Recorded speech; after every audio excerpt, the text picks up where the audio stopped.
Friends, నేనైతే half KG గోధుమ పిండి అయితే తీసుకొని ఈ విధంగా వాటర్ పోసుకుంటూ పిండిని అయితే ఇలా రాయిలాగా గట్టిగా కలుపుకున్నానండి. పిండి గట్టిగా కలుపుకుంటేనే గవ్వలు అనేవి చాలా టేస్టీగా వస్తాయి. గవ్వల చెక్కతో ఈ విధంగా అయితే కొంచెం కొంచెం పిండి తీసుకుంటూ నేనైతే గవ్వలు అయితే మొత్తం అయితే ఈ విధంగా చేసుకున్నాను. చూడండి, మొత్తం అయితే ఈ విధంగా గవ్వలు అయితే చేసి అయితే పక్కన పెట్టుకున్నాను. ఆ తర్వాత నేనైతే డీప్ ఫ్రైకి సరిపడా ఆయిల్ అనేది ప్యాన్లో పోసుకొని ఈ విధంగా అయితే ఆయిల్ వేడయ్యాక ఒక్కొక్కటిగా వేస్తూ మొత్తం గవ్వలను అయితే గోల్డెన్ బ్రౌన్ వచ్చేంతవరకు మంచిగా ఫ్రై చేసుకున్నాను.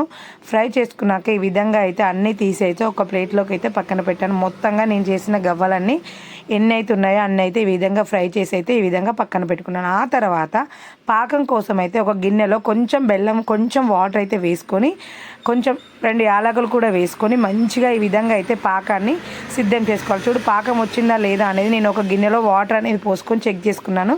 కొంచెం తీగ పాకం వచ్చాక మనం రెడీ చేసి పెట్టుకున్న గవ్వలు అనేటివి మొత్తం ఆ పాకంలో వేసి మంచిగా కలుపుకొని ఒక 10 to 15 మినిట్స్ ఆరనిచ్చినట్టయితే క్రిస్పీగా కరకరలాడే బెల్లం గవ్వలు అయితే రెడీ అయిపోతాయి ఫ్రెండ్స్. చాలా టేస్టీగా ఉన్నాయి. ఒక్కసారి ట్రై చేసి ఎలా వచ్చిందో కామెంట్ చేయండి.